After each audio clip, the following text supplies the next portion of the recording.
5 ఏళ్లలో 68,000 కోట్లు ఖర్చు పెట్టాం. రాయలసీమకు 12,000 కోట్లు ఖర్చు పెట్టాం.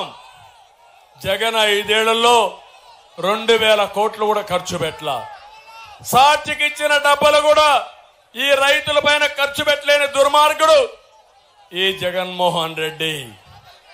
అందుకే నిన్న కూడా చూశారు, ఢిల్లీ సుప్రీంకోర్టు ముట్టికాయలేసింది. ఏ సాక్షి పేపర్ని వాలంటీర్లు చదవమని, దానికి ప్రభుత్వం డబ్బులు ఇస్తే మీరు చేసేది తప్పని ఆ జీవోని కొట్టేసిన ఘనత హైకోర్టు దక్కింది. ఇలాంటి అధికార దుర్వినియోగంతో ముందుకు పోయే పరిస్థితికి వచ్చాడు. అందుకే నేను మిమ్మల్ని అందరినీ విజ్ఞప్తి చేస్తున్నా.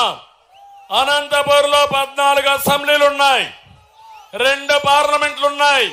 అన్ని గెలిపించండి, అభివృద్ధిని ట్రాక్ లో పెడదాం. మీ అభివృద్ధి చేసే బాధ్యత మాది. ఇది కాకుండా ఇంకొక పక్కన చూస్తే ముఖ్యమంత్రి మాట్లాడితే విశ్వసనీయతని మాట్లాడతాడు. సీమ ద్రోహి, రాయలసీమ ద్రోహి జగన్మోహన్ రెడ్డి. నేను చెప్పిన విషయాలను ప్రశ్నించండి, నిలదీయండి, సమాధానం చెప్పాల్సిన సవాలు కూడా విసురుతున్నా. సీమకు నేను నీళ్లు తెచ్చాను. జగన్మోహన్ రెడ్డి రాజకీయ హింస తెచ్చాడు, రాజకీయ హత్యలు తెచ్చాడు. నేను రాయలసీమని హార్టికల్చర్ హబ్గా చేశా. జగన్ సీమని వైసీపీ మాఫియాగా తయారు చేశాడు, సైకో రాజ్యంగా తయారు చేసే పరిస్థితికి వచ్చాడు. నేను ఒకే ఒక విషయం అడుగుతున్నాను. నాకేదో విశ్వసనీయత ఉంది, 95% ఎన్నికల హామీలు పూర్తి చేశానంటున్నాడు. నేను ఒక 7 అడుగుతున్నా సమాధానం చెప్పమని. నువ్వు 95 కాదు, నువ్వు మార్కులు ఇవ్వాలంటే ప్రజలు ఇవ్వబోయేది రేపు గుండు 0 అని మీకు అందరికీ తెలియజేస్తున్నా. నీ విశ్వసనీయత ఎలాంటిదంటే, కేంద్రం మెడలో వంచి ప్రత్యేక హోదా తెస్తా అన్నాడు. ఎన్నికల ముందు తెచ్చాడా అని మిమ్మల్ని అడుగుతున్నా, తెచ్చాడా అని మిమ్మల్ని అడుగుతున్నా. మద్యపాన నిషేధం చేయకపోతే 24లో ఓట్లు అడగనన్నాడు, చేశాడా అని మిమ్మల్ని అడుగుతున్నా. వారం రోజుల్లో సిపిఎస్ రద్దు చేస్తా అన్నాడు, చేశాడా అని మిమ్మల్ని అడుగుతున్నా.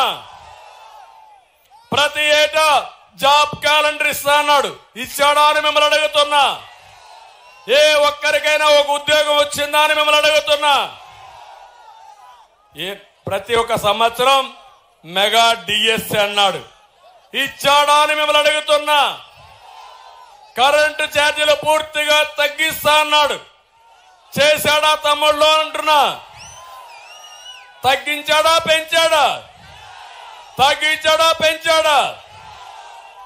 పోలవరం పూర్తి చేస్తా అన్నాడు, పోలవరాన్ని గోదావరిలో ముంచేశాడు.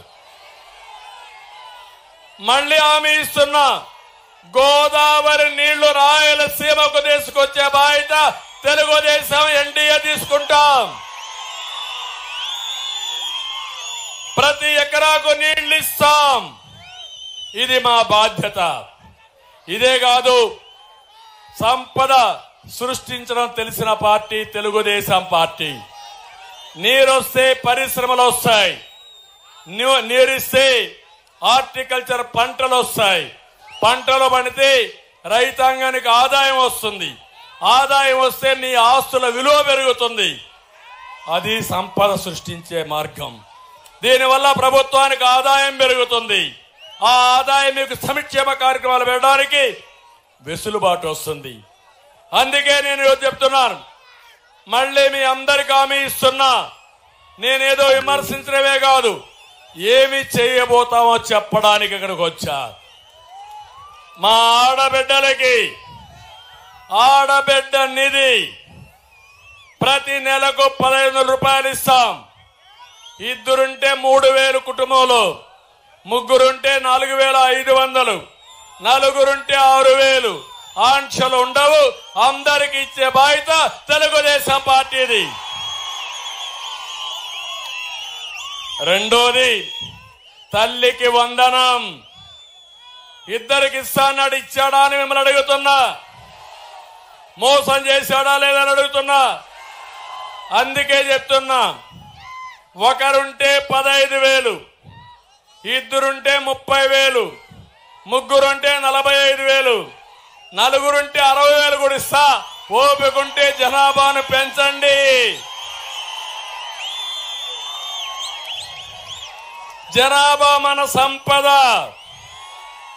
అది భారతదేశం సంపద. మీరు బాగా పిల్లల్ని చదివిస్తే ప్రపంచాన్ని జయించి మీ కుటుంబాన్ని చూసుకునే శక్తి మా తమ్ముళ్లకు ఉంది.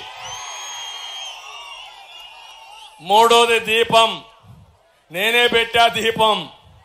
దుర్మార్గుడు వంట గ్యాస్ రేట్లు పెంచి ఆరిపేశాడు. ఇప్పుడు హామీ ఇస్తున్నా, 3